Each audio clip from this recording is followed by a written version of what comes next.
The end of World War II in 1945 brought devastation across Europe on a scale the world had never seen before. Cities lay in ruins, millions of lives had been lost, and the crimes of Nazi Germany shocked the conscience of humanity. While global attention focused on the defeated leaders of the regime and the horrors they had unleashed, a quieter and far more personal question remained largely unspoken. What happened to the children of those men who had helped shape one of the darkest chapters in human history? These sons and daughters had not committed crimes themselves, yet they inherited something almost impossible to escape: the legacy of their fathers' actions. Their lives became a struggle between identity, memory, responsibility, and survival in a world that would forever associate their family names with tragedy. After the war, many leading members of the Nazi Party were captured and brought to justice before the international community during the Nuremberg trials. These trials exposed the systematic brutality of the regime and established the principle that even powerful political leaders could be held accountable for crimes against humanity. However, while their fathers stood before judges, their children stood before something else entirely: history itself. They faced suspicion, silence, public curiosity, and in many cases lifelong psychological burden simply because of the names they carried. For some, those names became something to reject. For others, something to hide. And for a few, something that in confrontation with this legacy is the story of Nicholas Frank, the son of Hans Frank, who ruled occupied Poland during the war. Under his authority, policies of persecution and violence led to the suffering and deaths of countless civilians. Unlike many children of Nazi officials who remained silent or avoided public discussion, Nicholas Frank openly condemned his father's actions. He spent decades researching the truth about his father's role in Nazi crimes and published the book My Father, A Reckoning, in which he described Hans Frank as a criminal rather than attempting to defend him.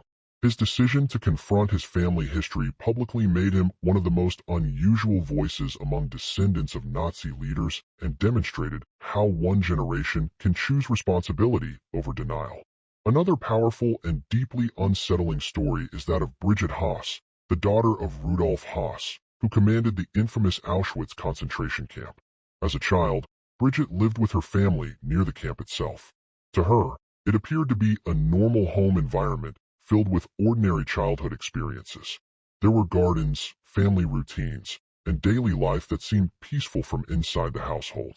Yet just beyond those surroundings, one of the most horrific killing systems in history was operating. After the war, as the reality of Auschwitz became known worldwide, Brigitte spent decades attempting to distance herself from her father's identity.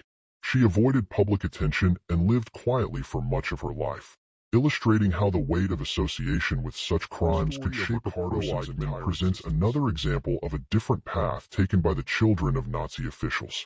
His father, Adolf Eichmann, played a central role in organizing the deportation of millions of Jews during the Holocaust. After the war, Adolf Eichmann escaped Europe and lived under a false identity in Argentina. Ricardo grew up there before eventually learning the truth about his father's identity. Rather than embracing or defending his father's ideology, he rejected it completely. He built a respected academic career in archaeology and worked to define himself through scholarship and personal integrity rather than inherited reputation. His life demonstrates how individuals can consciously separate themselves from the actions of previous generations. Not all descendants, however, chose to distance themselves from their parents' past.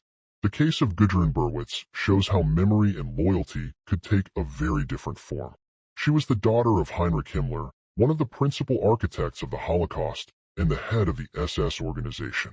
Unlike many others, Gudrun remained loyal to her father throughout her life. She participated in networks that supported former SS members and worked for decades to defend her father's reputation.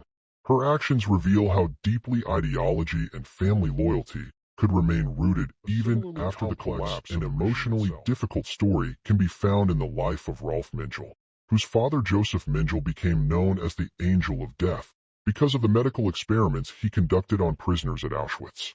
After the war, Joseph Mengele escaped Europe and lived in hiding for many years in South America. Eventually, Rolf traveled to Brazil to meet him. During that meeting, he expected to hear some expression of regret or responsibility. Instead, he encountered a man who showed little remorse. This experience deeply affected Rolf and led him to distance himself permanently from his father's legacy, illustrating how confrontation with truth can reshape personal identity. The legacy of the Nazi era was not limited only to political leaders and military officials. Several major industrial families in Germany also benefited economically from their cooperation with the regime. Among them were the Quandt family and the Flick family, whose businesses expanded significantly during the war years. After the conflict ended, these families managed to retain much of their wealth and influence. Their continued presence in post-war industry raised difficult questions about responsibility, accountability, and the long-term economic consequences of wartime collaboration. It also demonstrated that the legacy of the Nazi period extended far beyond the battlefield and into the structure of modern European descendants remind us that the impact of the Holocaust did not end in 1945. The Holocaust was not only a historical event, but also a human tragedy whose consequences extended across generations. For the children of Nazi leaders, the past remained present in their everyday lives. Some chose honesty and confrontation. Others chose silence and distance. A few chose loyalty and defense. Yet none of them could completely escape the shadow of history. Their stories reveal how the legacy of war can continue shaping identities long after the guns fall silent, reminding us that history is never only about the past. It is also about how future generations live with its memory. If this story helped you see history from a perspective that is rarely discussed, make sure to like this video and subscribe to the channel